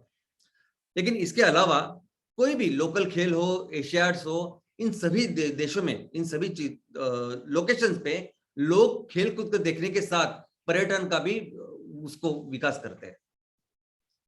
एम्प्लॉयमेंट जनरेशन, अभी इतनी सारी चीजें जब इस खेलकूद में इन्वॉल्व है, तो सिर्फ कोच ही नहीं, ट्रेनर ही नहीं, वो लोग जो फील्ड के ऊपर काम करते हैं, ऑफ द फील्ड काम करते हैं, इवेंट मैनेजमेंट से लेके, ये सभी चीज इस एक इंडस्ट्री का हिस्सा है, और बहुत ज्यादा एम्प्लॉयमेंट जनरेशन इसमें हो सकती है, होती है। भारत में आने वाले दिनों में खेलकूद एक बहुत बड़ी इंडस्ट्री हो सकती है, क्योंकि जितने लोग भारत में हैं उसके कंपैरिजन में भारत में जो खेल है वो बहुत कम खेला जाता है। जिस ऑर्गेनाइज वे में ये इस इंडस्ट्री का डेवलप होना चाहिए वो बिल्कुल नहीं हुई है भारत के उस पोटेंशियल के तहत। तो भी आने वाले दिनों में खेलकूद हमारे देश में एक बहुत बड़ी इंडस्ट्री बनने वाली है। खेलकूद और पॉलिटिक्स, राजकारण, दोस्तों इसका भी गहरा संबंध है। हम लोग देखते हैं कि हमारे गांव में, हमारे तहसील में, हमारे शहरों में वहां के राजकीय पक्ष हो, वहां के एमएलए, एमपी, ये लोग खेलकूद इस महोत्सव का आयोजन करते हैं, इसलिए ताकि ज्यादा से ज्यादा लोगों के साथ वो कनेक्ट हो पाए, और इसलिए वो अपनी जो पॉलिटिक्स है उसको बेहतर कर पाए। लेकिन ये सिर्फ रीजनल, लोकल लेवल पे नहीं, तो अंतरराष्ट्रीय लेवल पे भी ये होता है। अंतरराष्ट्रीय लेवल पे भी ये जो खेलकूद होता है, इसके जरिए कैसे हम लोग अंतरराष्ट्रीय जो इंटरनेशनल रिलेशंस है, जो पॉलिटिक्स है, उसको बेटर कर पाए, इसके ऊपर काम करते हैं। अभी ये जो ओलंपिक 2020 में हुआ, टोक्यो में हुआ, इसकी जो थीम थी, स्लोगन था, वो था faster, higher, stronger and together. तो कोरोना से निकल के हमें कैसे बेहतर हम लोग जिंदगी जी सकते हैं और भविष्य को बेहतर कर सकते हैं मिलकर, ऐसी इसकी थीम थी। तो आप समझ सकते हैं कि ये सिर्फ खेल नहीं था, तो सब लोग आपस में जुड़ के एक अच्छी भविष्य का निर्माण करने की वो कोशिश थी। और क्रिकेट और फुटबॉल ये तो अंतरराष्ट्रीय लेवल पे इतने लोकप्रिय खेल है कि बहुत बार इन खेलों का आयोजन सिर्फ और सिर्फ दोनों राष्ट्रों के बीच में, दो राज्यों के बीच में जो संबंध है, जो पॉलिटिकल रिलेशंस है, वो बेहतर करने के लिए होते हैं। लेकिन ये जो बच्चे हैं, ये जो युवा, जो जिनके हाथ में हमारा भविष्य, हमारे देश का भविष्य है, इस दुनिया का भविष्य है, इनके विकास में कुछ चैलेंजेस भी है दोस्तों। उस चैलेंजेस जो मुश्किलें हैं, जो चुनौतियां हैं, उसमें से सबसे बड़ी चुनौती अभी अपने बच्चों के सामने या युवा के सामने कुछ है, तो वो है मोबाइल। दोस्तों, हमें शायद अंदाजा नहीं, लेकिन मोबाइल इन युवाओं का, बच्चों का भविष्य किस तरह से बर्बाद कर रही है। सबसे पहले मैं आपको बता दूं कि इसकी वजह से आपकी विजन, यानी बहुत बार आपने देखा होगा कि हमारे घरों में ये बच्चे, युवा, ये जब फोन देखते हैं, मोबाइल देखते हैं, तब अंधेरे में देखते हैं। आधा घंटा, एक घंटा वो मोबाइल देखते रहते हैं, और आजू बाजू अंधेरा होता है, और उसकी जो लाइट होती है वो आपके आई को बार बार इरिटेट करती है, और इसकी वजह से आंखें जलना, आंखों को लाल होना, पानी आना, यहाँ तक कि आपकी विजन कम होना ये करती है। लेकिन इसके साथ ये जो आंखें है, ये आंखें ब्रेन से डायरेक्ट कनेक्टेड है। यानी ऐसा समझे कि जैसे जीभ अंतर जो हमारे इंटेस्टाइन है उसका एक हिस्सा जो बाहर निकल के आता है, वैसे ही आंखें जो है हमारे ब्रेन का ऐसा हिस्सा है जो बाहर निकल के आता है। तो इसको जब आप इरिटेट करते हो तो आपको नींद ही नहीं आ सकती, और इसकी वजह से ये जो बच्चे ज्यादा उपयोग उसका करते हैं, तो उनकी नींद डिस्टर्ब होती है। और एक बार नींद डिस्टर्ब हो गई, एक बार आपकी रिचार्जिंग बराबर नहीं हुई, तो आपकी जो प्रोडक्टिविटी है, परफॉर्मेंस है, वो भी अफेक्ट होता है। फोकस, इन सभी बच्चों का, युवा का जो फोकस है, एकाग्रता होनी चाहिए, वो बहुत बुरी तरह से भी अफेक्ट हो रही है इस मोबाइल की वजह से। जो पढ़ाई में होनी चाहिए, कुछ काम काजों में होनी चाहिए, वो एकाग्रता वो निकल गई है। और ये क्या करते हैं कि बार बार जब ये आप चलचित्र देखते हो, मूवीज देखते हो, वो छोटे छोटे वीडियोस देखते हो, वो इतने ज्यादा अफेक्ट करते हैं आपके ब्रेन के ऊपर कि आपको हेडेक होता है। आप ज्यादा बार अगर मोबाइल देखोगे तो आपको सरदर्द होगा, सरदर्द नहीं, उससे ज्यादा शायद अगर वैसे ही कंटिन्यू करोगे तो माइग्रेन होता है। और इन सभी की वजह से आपकी पूरी सेंट्रल नर्वस सिस्टम इरिटेट होती है। तो वे तनाव, टेंशन, चिंता और फाइनली डिप्रेशन, यहां तक ये सब चीज आपको लेके जाती है। और साइबर क्राइम्स, दोस्तों ये बच्चे जो है जिसमें बहुत ज्यादा ऊर्जा होती है, और ये ऊर्जा सिर्फ वो एप्स में, वीडियोस में जब डालते हैं, तो इन बच्चों को ऐसे नए एप्स बना के उनको गलत चीजों के ऊपर उनमें इन्वॉल्व कर लेना, ऐसे काम करने वाले बहुत सारे होते हैं क्रिमिनल, साइबर क्रिमिनल जिन्हें हम लोग कहते हैं। और ये साइबर के ऊपर काम करने वाले ये सभी जो गुनहगार है, ये फिर ऐसे बच्चों को गलत चीजों में उनको इन्वॉल्व करते हैं, गलत काम करवाने लगते हैं, और इस तरह से उनका जो फ्यूचर है, सिर्फ उनका नहीं तो पूरी फैमिली डिस्टर्ब हो सकती है। हेल्थ इशू, बच्चों को इसकी वजह से आप ब्रेन तो मैंने कहा, सेंट्रल नर्वस सिस्टम और पूरी चीज, लेकिन उसके साथ आपकी नेक हो, आपका पोस्चर हो, और न जाने कितने सारे हेल्थ इशू इसके वजह से होते हैं। और जब आपका अगर फोकस सही नहीं है, आपकी एकाग्रता अच्छी नहीं है, तो आप कैसे पढ़ाई अच्छी करोगे, कैसे उस चीजों को समझोगे, और फिर उसका ही परिणाम ये होता है कि आपकी जो एकेडमिक्स है, आपका जो स्कूल कॉलेज के जो परिणाम है, वो बहुत डाउन हो जाता है। और जब ऐसे कुछ होता है, जब अगर बच्चों को, युवा को, अगर उनके मार्क्स कम हो जाते हैं, उनको जो चाहिए वो नहीं मिलता, तो वो क्या करते हैं कि फिर खुद को, यानी इस असफलता से बचने के लिए पूरी तरह से वो मोबाइल में पूरी तरह से घुस जाते हैं। वो अपने माँ बाप से अलिप्त हो जाते हैं, बच्चों से, दोस्तों से अलिप्त हो जाते हैं, समाज से अलिप्त हो जाते हैं, और आइसोलेशन में रह रहे हैं। आप देख रहे हैं कि आजकल के बच्चे, जब हम लोग छोटे थे क्या करते थे, और बच्चे आज अपने आप में रहते हैं। लेकिन इस आइसोलेशन, ये जो चीज है, अब ये बहुत बड़ी मानसिक बीमारी को बढ़ावा देती है, और ये कई सारे बच्चे अभी धीरे धीरे धीरे ये मानसिक तनाव और एक मानसिक बीमारी की ओर बढ़ रहे हैं। और ये बीमारी अभी इतनी बढ़ रही है कि इसके वजह से आज बहुत सारी चीजें होती है, लेकिन इसमें बच्चे ये भी समझते हैं कि कोई डिसिप्लिन, कोई कायदे कानून ये बच्चे मानते हैं। आज वो वीडियो में जो कुछ देखते हैं उनको ऐसा लगता है कि सब कुछ चलता है। ये जो चीज है ना, इसके ऊपर कई सारी जो अनैतिक चीजें वो भी बच्चे आजकल करने लगे। आपने देखा होगा कि एक बहुत पॉपुलर सीरीज थी मनी हाइस्ट करके, नेटफ्लिक्स के ओटीटी प्लेटफॉर्म में। अभी वो मनी हाइस्ट देख के कि किस तरह उन चोरों ने वो बैंक लूटी, सेम पैटर्न के ऊपर कई सारी चोरियां हुई है। सेम वहां सब बच्चे हैं जिन्होंने कभी कुछ नहीं क्राइम किया, लेकिन वो उसमें है। और ऐसी कई सारे, सिर्फ वो ही नहीं, लेकिन ऐसी चोरियां ही नहीं, लेकिन कई सारी ऐसी गलत चीजें बच्चे कर रहे वो मोबाइल की वजह से। और ये सभी जो गलत चीज है, ये जो सभी जो मानसिक परिणाम है, अल्टीमेटली इनको एक उनका मानसिक स्वास्थ्य पूरी तरह से बिगाड़ता है। और ये एंड यानी सुसाइड की तरफ भी लेके जा सकता है।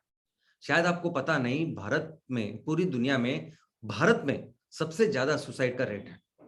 और इस सुसाइड रेट में सबसे ज्यादा कौन है? यूथ है, यंग है। ये हमारे आगे का भविष्य जो है ना, वो है, युवा है। जो उम्र है जिसमें सबसे ज्यादा सुसाइड होती है वो है 15 से लेके 29 तक, 15 से लेके 39 तक किस राज्य में। तो ये सबसे प्रोडक्टिव, सबसे इंपॉर्टेंट जो एज है, वो सबसे ज्यादा सुसाइड में आता है। और अगर एक बच्चा कोई या एक युवा कोई सुसाइड करता है, समझिए कि उसके पीछे कितने सारे सैकड़ों लोग, बच्चे ऐसे भी हो सकते हैं कि जो मानसिक से पूरे डिप्रेशन में है। तो अगर आप स्टैटिस्टिक्स देखोगे तो पूरे दुनिया में महिलाओं में जितना सुसाइड हो रहा है, उसमें से ऑलमोस्ट 40%, अभी आप 36 2016 की फिगर, 40% महिला भारत की होती है। पूरे दुनिया में जितने लोग, जितने आदमी सुसाइड करते हैं, उसमें से ऑलमोस्ट 25%, 25% जो पुरुष है, जो युवा है, वो भारत के है। और जो एज है वो 15 से 29 ऐसा एज है। दोस्तों, तो क्या है ये सोल्यूशन? ये सब ऐसी चीजों में कैसे हम लोग बेहतर बनाएंगे, कैसे हमारे भविष्य का हम लोग ख्याल रखेंगे? और इसके लिए सबसे बेहतर, सबसे अच्छा, सबसे प्रभावी और वो सॉल्यूशन, देखो इसके बारे में आप कितना बताओगे बच्चों को? बताइए, ये करो, वो मत करो, ऐसा करना चाहिए, वैसे करना चाहिए। कितना आप बच्चों को बताएंगे, कितना उनको आप पर्सनैलिटी डेवलपमेंट के वीडियोस बताएंगे, उससे कुछ नहीं होता। वो भाषा जो बच्चे समझते हैं ना, वो भाषा है खेलकूद की। आपको ज्यादा बताने की, समझाने की जरूरत नहीं। सिर्फ खेलकूद एक ऐसी चीज है जिसमें आपको इन्वॉल्व होना पड़ता है, आप उसका एक हिस्सा बनते हैं। और जब आप उसमें जाते हैं ना, ये खेलकूद पूरी इस चीजों का ख्याल रख सकता है। ये सोल्यूशन है खेलकूद। दोस्तों, पहली बार तो खेलकूद आपके बच्चों की, हमारे इस युवाओं की, उसकी सेहत का ख्याल रखेगा। एक बार आपको आदत लग गई खेलकूद की, तो आप जल्दी उठेंगे भी, अच्छा खेलेंगे भी, और हमेशा तंदुरुस्त रहेंगे। इसके अलावा आपकी जो बौद्धिक जो विकास है, वो भी हमेशा तंदुरुस्त रहेगा। लेकिन एज अ कैरेक्टर, देखो, प्रति व्यक्ति को अच्छी तरह से हमने डेवलप करना चाहिए, हमारे गांव में, हमारे तहसील में, हमारे पूरे समाज में। तो उसमें बहुत अच्छा काम करता है ये खेलकूद। अभी देखिए ना, हम सभी लोग एमसीएल फैमिली में आज हमारा एक विजन है, मिशन है, और इस मिशन को लेके हम लोग चल रहे हैं। हमें अपने देश को फिर से एक बार सबसे महान राष्ट्र बनाना है, सबसे बड़ी इकोनॉमी हमें अपने देश को बनाना है, भारत को बनाना है। और हमें पूरा विश्वास है कि हम लोग ये करेंगे, 100% हम लोग करेंगे। ये जो आत्मविश्वास है, और इसके साथ एक सेल्फ एस्टीम भी है। हम लोग देख नहीं सकते कि जो किसान, जो सबसे अमीर हो सकता है, कुदरत ने इतना कुछ भारत को दिया है, जो किसान सबसे अच्छे पोजीशन में होना चाहिए, आज उस किसान ऐसी अवस्था से गुजर रहा है। हम लोग देख नहीं सकते कि हमारे आजू बाजू इतनी अपॉर्चुनिटी होने के बावजूद हमारे हजारों युवकों को नौकरी नहीं है, रोजगार नहीं।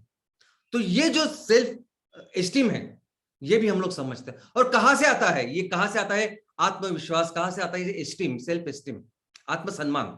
सेल्फ एस्टीम यानी आत्मसम्मान कहां से आता है? ये सम्मान और ये कॉन्फिडेंस ये आता है खेलकूद से। दोस्तों ये इससे फर्क नहीं पड़ता कि आप फिजिकली कितने कैपेबल है वो अचीव करने के लिए, ये फर्क नहीं पड़ता कि आपको बौद्धिक क्षमता है कि नहीं, वो आप कर पाओगे कि नहीं, आर्थिक क्षमता है कि नहीं, आपके पास पैसे है कि नहीं वो करने के लिए। सबसे इंपॉर्टेंट, सबसे जरूरी क्या होता है कि आप में वो आत्मविश्वास है कि नहीं, आप में वो आत्मसम्मान है कि नहीं, कि आप देख नहीं सकते। जिस गांव में, जिस तहसील में मैं रह रहा हूं, एक बार ये जिस बिहार, यूपी की बात हम लोग कर रहे हैं, उड़ीसा की बात करें, सबसे डेवलप थे ये सभी राज्य, देख नहीं सकते हम लोग। ओके, ऐसे हाथ पे हाथ रहकर नहीं देख सकते। ये सब चीजें सिखाती है, आती कहां से? खेलकूद से। खेलकूद ऐसी चीज है जो आपके इस आत्मविश्वास को, आत्मसम्मान को बढ़ाता है।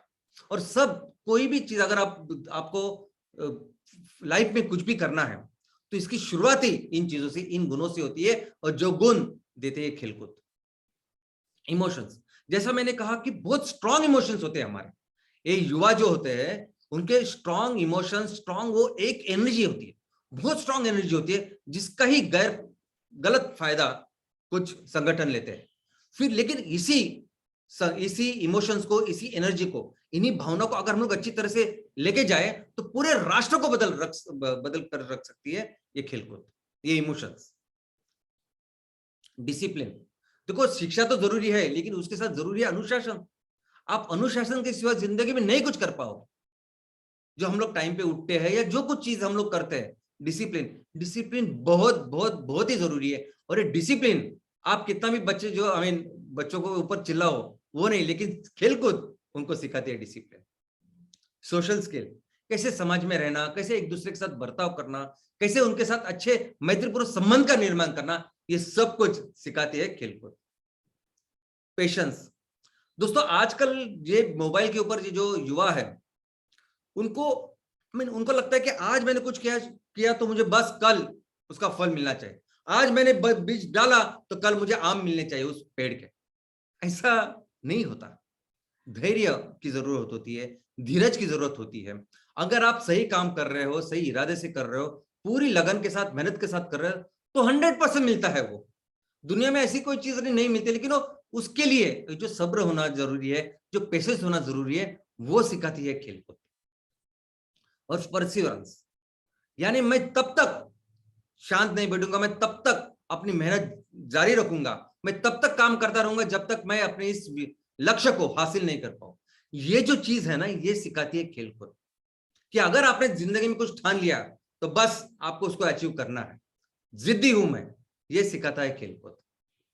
दोस्तों खेलकूद ये बताता है कि असफलता भी एक पूरे ये जो सफर है उसमें उसका एक इनबिल्ट पार्ट है। असफलता एक चुनौती है, स्वीकार करो और कैसे उसको बेहतर करते हो उसके ऊपर काम करो, और जो अपना लक्ष्य है उसको हासिल करो। मैं आपको एक सवाल पूछता हूं, सवाल यह है कि कौन सा वो क्रिकेटर है भारत का, अंतरराष्ट्रीय क्रिकेटर है, जो बैट्समैन है और सबसे ज्यादा 0 पे आउट हुआ है? बताइए आप, क्या कारण, क्या नाम है उसका जो सबसे ज्यादा 0 पे आउट हुआ है? हमारा इंडियन क्रिकेटर। मैं बताऊं आंसर? उसका जवाब है सचिन तेंदुलकर। तो वो सचिन तेंदुलकर जिसके नाम पे इतने सारे रिकॉर्ड्स है, वही सचिन तेंदुलकर सबसे ज्यादा 0 के ऊपर आउट हुआ है। तो क्या होता है फिर? तो 0 के ऊपर आउट होने के बाद वो पूरा डिप्रेशन में चला गया क्या? नहीं। जो लोग खेलकूद में होते हैं वो समझते हैं कि असफलता ये सब चीजें वो आती है, कंपलसरी आती है, लेकिन हमें अपना काम करना है। तो ये इंपॉर्टेंट चीज जो लाइफ की है वो सिखाती है खेलकूद। टीम वर्क, दोस्तों टीम वर्क सिखाती है खेलकूद।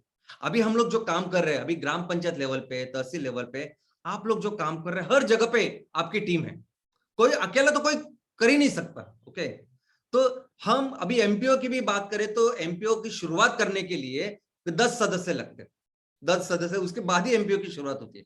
तो हर जगह पे अपनी एक टीम है, अपने लोग हैं। आप सिर्फ एक काम कीजिए, आप सिर्फ हफ्ते में एक दिन, कोई भी एक दिन जो आपको सुटेबल हो, एक दिन 1 घंटा, 1 से 2 घंटा आप सिर्फ कोई भी एक खेल खेलिए। सब इकट्ठा आइए और बिजनेस वगैरह बाजू में रखिए, सिर्फ एक खेल खेलिए कोई भी, हफ्ते में एक दिन 1 घंटा। और फिर आपको समझिएगा कि जब आप कोई खेल खेलोगे और जिस तरह से आप एक दूसरे के साथ घुल मिल जाओगे, फिर उससे कितनी प्रोडक्टिविटी आपकी बिजनेस में बढ़ेगी।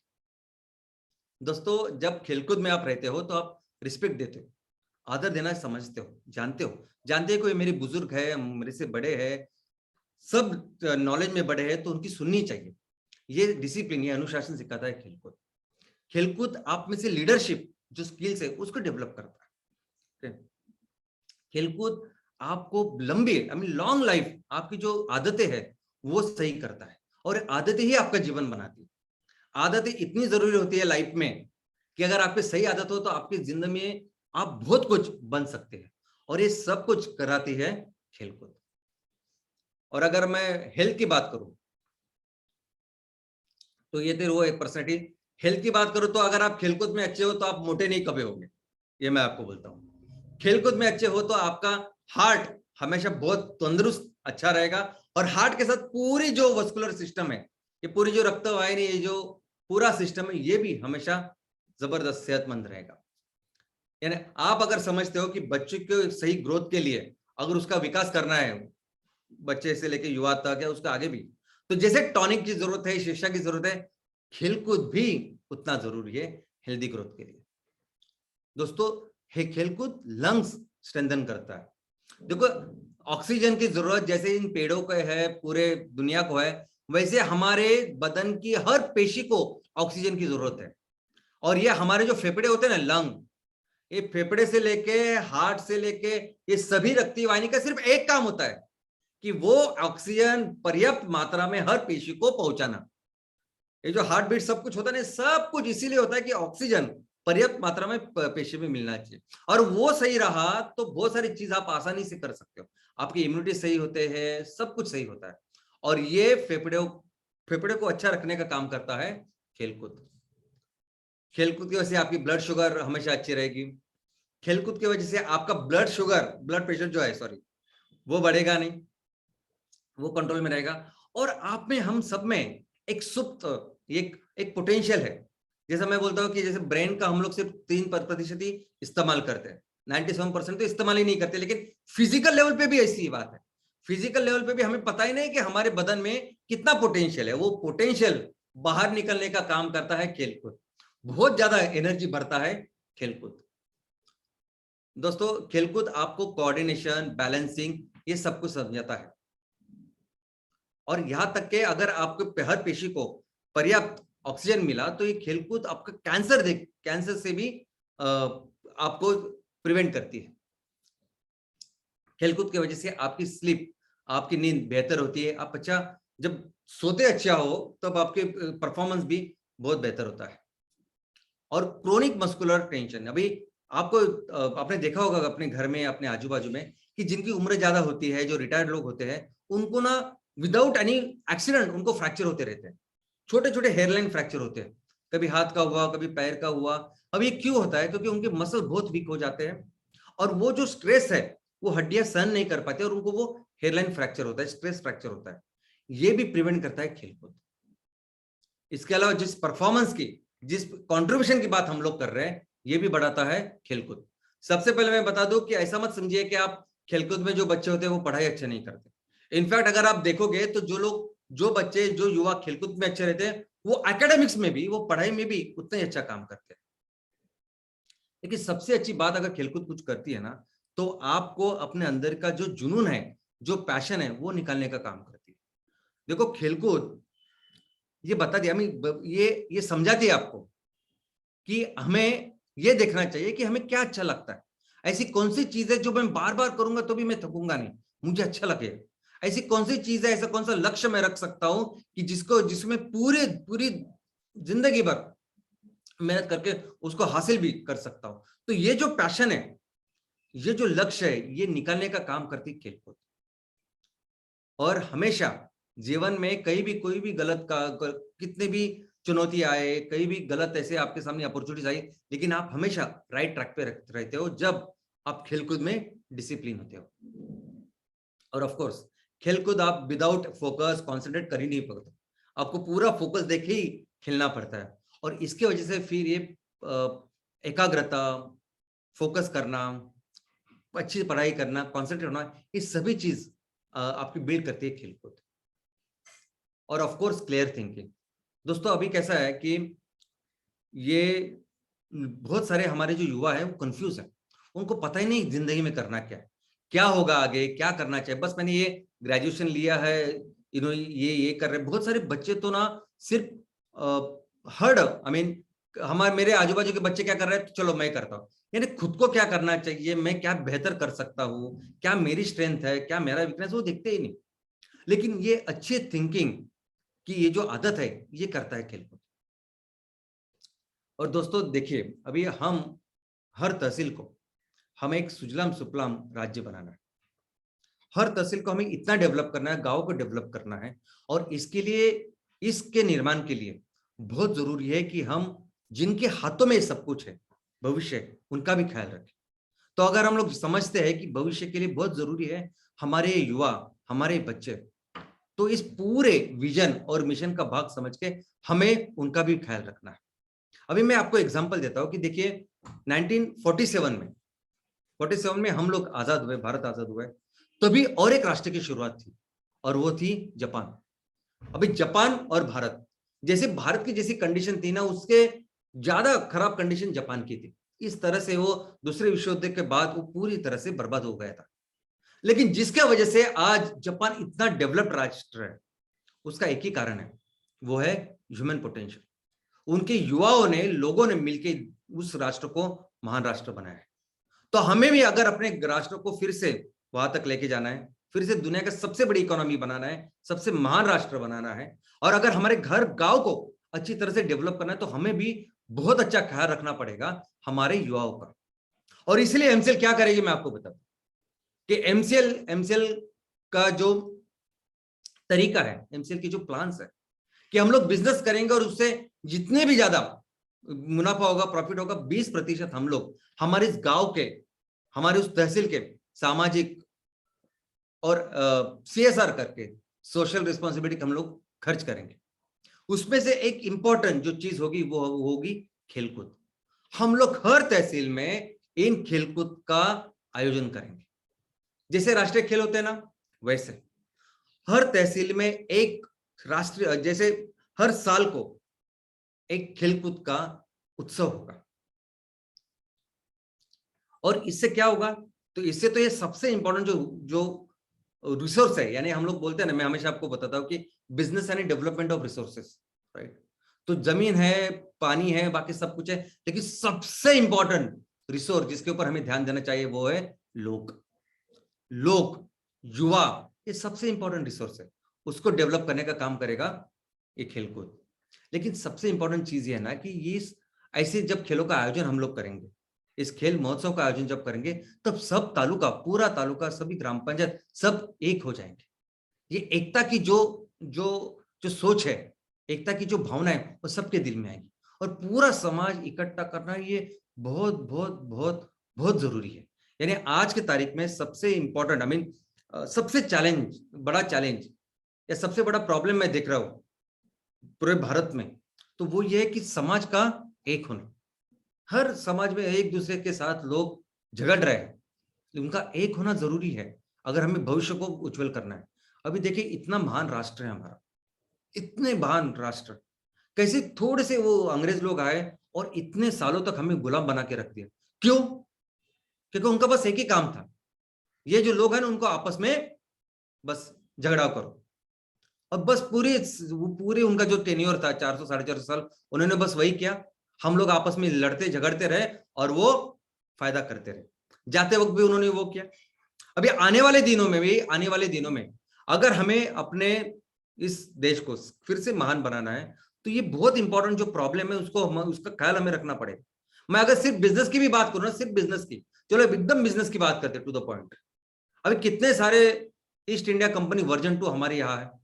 हम लोग देखते हैं कि मार्केट में हर सेक्टर में बाहर की कंपनी किस तरह से बिजनेस कर रही है, और हम लोग क्या कर रहे हैं, हम लोग नहीं कर रहे बिजनेस।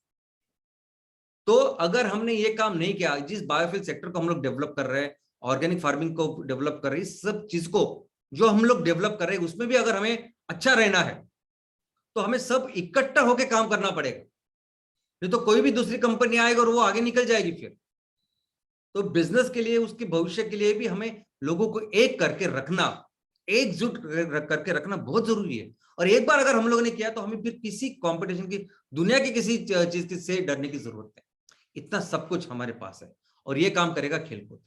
हम हर साल कोई भी एक महीना जो आपका जो तहसील है उसके हिसाब से आप डिसाइड कीजिए, लेकिन उस महीने में हम लोग उस खेल कूद का आयोजन करेंगे, उस महोत्सव का आयोजन करेंगे।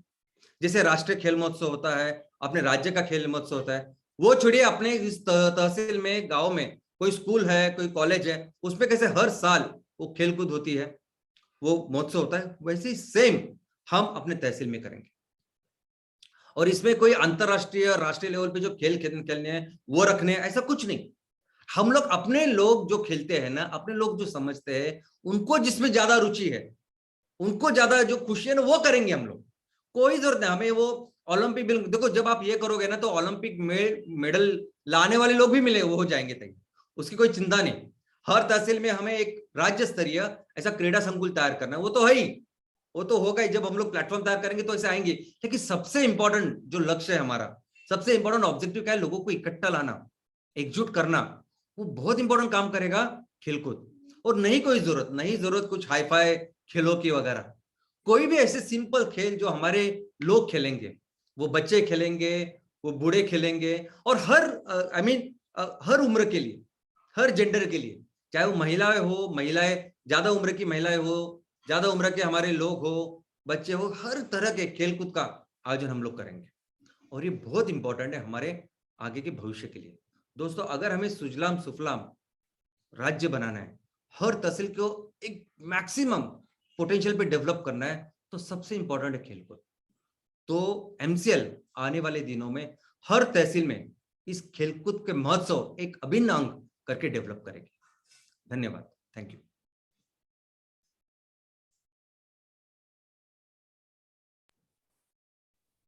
सिर्फ ईंधन में नहीं, क्रीड़ा जगत में भी एमसीएल रिवॉल्यूशन करेगा, ये आज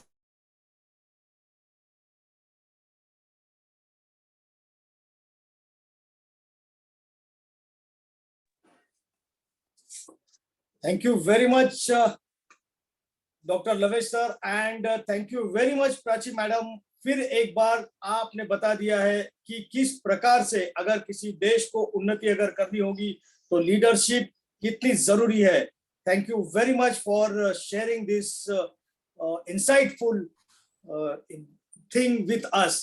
एंड मैं फिर एक बार उसी लीडरशिप के बारे में यहाँ पर कहना चाहूंगा कि बार बार सिर्फ हम पैसे लेने हैं या हम ये बनाएंगे वो बेचेंगे, ये कर कर हमें बड़ा नहीं होना, लेकिन साथ ही हमें हमारे देश के लोग, हमारे समाज, इन सभी को आगे लेकर बढ़ना है। इस सोच के साथ जो हमें लेकर आगे बढ़ रहे हैं, ऐसे हमारे डॉक्टर श्याम सर, उनके लीडरशिप को फिर एक बार मैं सलाम करता हूं कि किस प्रकार से उन्होंने ये देखा कि हमारी युवा पीढ़ी को अगर हमें एकत्रित करना है, इस युवा पीढ़ी का अगर हमें सही मायने में उपयोग करके हमारे राष्ट्र को अगर महान बनाना है, तो खेल कूद किस प्रकार से महत्वपूर्ण रोल निभाने वाला है। और इसके लिए हमें कुछ अलग करने की जरूरत नहीं, जो आज तक हम करते आ रहे हैं उसे ही हमें करना है। सीएसआर फंड से हम कैसे राष्ट्रीय स्तर के खेल कूद का आयोजन हमारे तालुका लेवल पर भी कर सकते, इसके बारे में हमें सर ने बताया।